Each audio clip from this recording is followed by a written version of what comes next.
Our verse today is John chapter 20, verse 27. Then he said to Thomas, "Put your finger here and see my hands, and put your hand and place it in my side.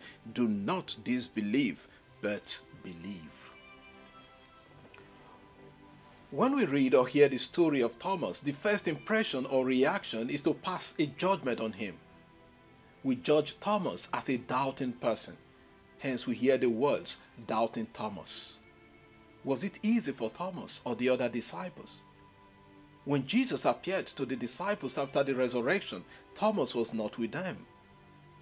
When they told Thomas that Jesus had appeared to them, he said, "Unless I see in his hands the mark of the nails, and place my finger into the mark of the nails, and place my hand into his side, I will never believe." John chapter 20, verse 25. For the sake of Thomas, 8 days later, Jesus appeared to them again. He went straight to Thomas and said, "Put your finger here and see my hands, and put out your hand and place it in my side.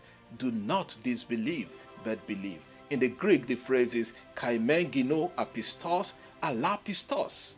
But do not be unbelieving or unfaithful, but believe or be faithful.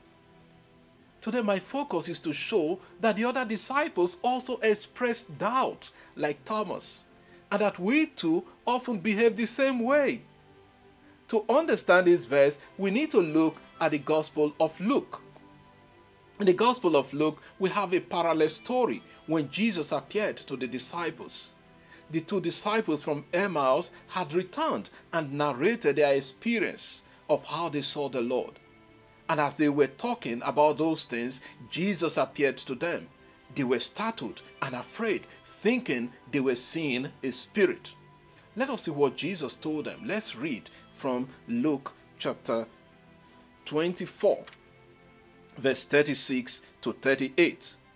As they were talking about these things, Jesus himself stood among them and said to them, "Peace to you."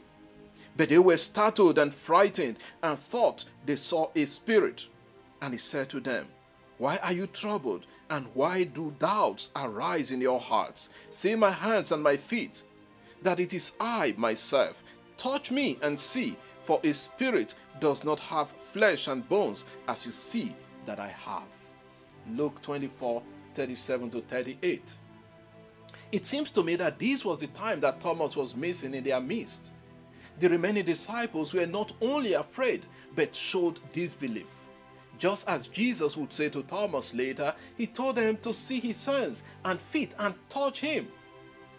When Thomas returned and they narrated their experience of how Jesus showed them his hands and feet, he also said he refused to believe until he too can touch the hands and the feet of Jesus. This is very logical. When we put the text from John and Luke together, there is a flow in the story. The others had expressed their doubts and Jesus cleared it. Now it was time for Jesus to clear the doubt of Thomas, since he was not present with the others. But the doubt of Thomas led him to express even greater faith in Jesus than the rest of the disciples. He did not only believe, but confessed Jesus to be the Lord and God. For us, how easy is it to believe certain stories when we are not there? Do we believe all the stories in the Bible? How many times have you doubted stories, or even doubted that God could do certain things for you? Let us not be unbelieving, but believe. Lord, give us the grace to always believe your word and trust entirely in you. Amen. God bless you. Have a lovely day.